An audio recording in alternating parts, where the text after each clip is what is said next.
And I can tell you with no uncertainty that miracle cures are no laughing matter. I bid you good day, sir. Oh, Mr. Marston, good to see you. How have you been keeping? I'm well, Mr. Mr. West Dickens. Nigel West Dickens of East Cheap, London, New Waverly, New York, and Armadillo, New Austin. At your service. At my service. At everyone's service. At the service of science, of knowledge, of life. How are your wounds? Much, much better. But then they would be. Would be... I know a cure for all ailments, Mr. Marston. Ah, I'm sure you do. And I'm sure for just $2 an ounce, I could live forever. Oh, but for you, sir, I do a bulk discount rate of $1.95 an ounce. As long as you buy 100 ounces or more. That's a lot of immortality. Give it up, old man. That's Mr. West Dickens to you, boy. Give it up, old man. Listen, Marston, I'm broke. But this stuff is good. It works. I need a healthy young man like you. Come along, let's ride over to my newest customer at Ridgewood, and I'll explain while we go. Okay.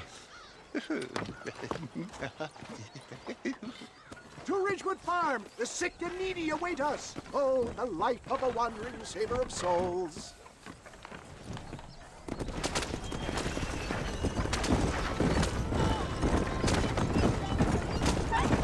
I heard about you, Mr. West Dickens. And I about you, John Marston. Hoodwinking the weak, gullible, having hard-earned money. Get back on the road! We'll have nothing left by the time we get to Ridgewood. My dear boy, it is you who is gullible, if I may be so bold, for heeding such ill-informed You're scuttlebutt. as full of wind as a horse with the collar. I have been blessed with the gift of language, and for that I will not apologize. But the West Dickens elixirs speak for themselves. My thousands of happy customers attest to that. Stay on the road! We're going to destroy the merchandise! If my tonic is such a sham, how do you explain the fine battle in which you find me? Last time you saw me, I was knocking at death's door. For the love of God, try to stay on the road! You should thank the doctor for that. I reckon you were acting it up worse than it was. Act I can, John. More convincing Othello there has never been. And so shall you. A fair Iago or Cassio. I don't like the sound of this. Showmanship, John. The flourish. The bow. We are operating in a competitive marketplace. Our product must stand out. And how does this involve me? We're going to use your God-given talents to our advantage. I'm really starting to I'll regret drop this. you off at the outskirts of Ridgewood. That way, it won't look like we came together. Once I'm set up, saunter nonchalantly into the crowd that is sure to be formed. Eventually, I will call you up to try my tonic. After extolling the virtues, I will have you perform a few feats of wonder to amaze and impress the paying public. Such as? Oh, nothing out of the ordinary for a man in your line of work, I assure you. Best you alight here, dear boy, so no one sees us arriving together. I'll see you there. Be ready to enchant the crowd.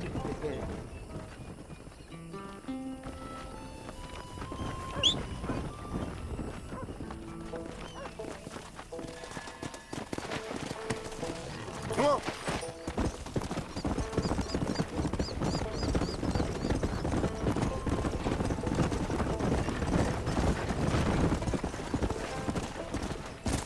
Good to see you all, my friends. Prepare to be amazed. Friends, hard-working souls of Cholla Springs, gather round, gather round. Do you suffer from rheumatism, lumbago, acute chronic sciatic, neurologic, or inflammatory pain? Well, I represent the only company that makes the genuine article that cures headaches, neuralgia, earache, toothaches, backache, swelling, sprains, sore chests, swelling of the throats, contracted cords and muscles, anxieties and ravaged nerves, stiff joints, wrenches, dislocations, cuts and bruises, and it adds vitality and vigor to the healthy man. But can you prove it, old man? Oh, I'm sure there's some customer here who could prove the qualities of it by taking a drink right now. You, sir, come up here. Step right up. That's the spirit. Ladies and gentlemen, pay close attention.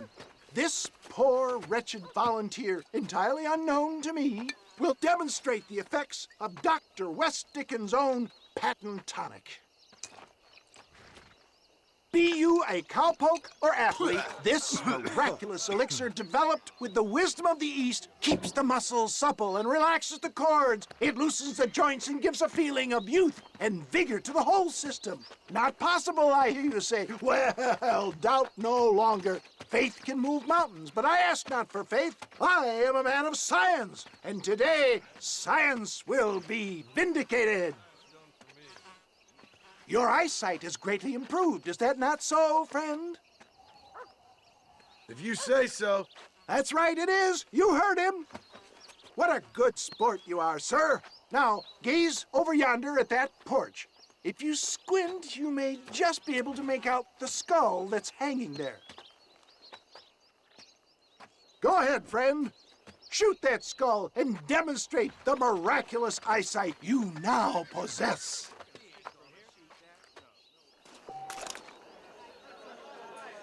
Remarkable! The eyesight of an eagle, granted by imbibing Dr. West Dickens' own patent tonic.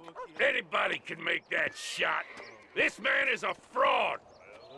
If your eye's so damn sharp, why don't you try shooting my hat out of the air? My friends, our test case has been challenged to shoot a gentleman's hat out of the sky above our heads. You can fool these people, but you ain't fooling me. Right. Let's just see how sharp you is with a moving target. Here it comes.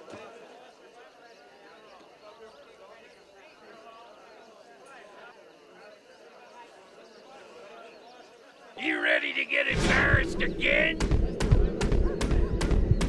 Have you ever seen such an eye? Behold the power of the elixir, plucked out of the sky. Hey! Hey! What? You think you can put a hole in a man's hat and just walk away, do you? Well, it don't work like that around here, mister. Come on! Are you a man or not? A challenge of battle has been offered to our volunteer. Prepare for a display of Herculean brawn. Normally, I don't fight animals. Can you believe how high?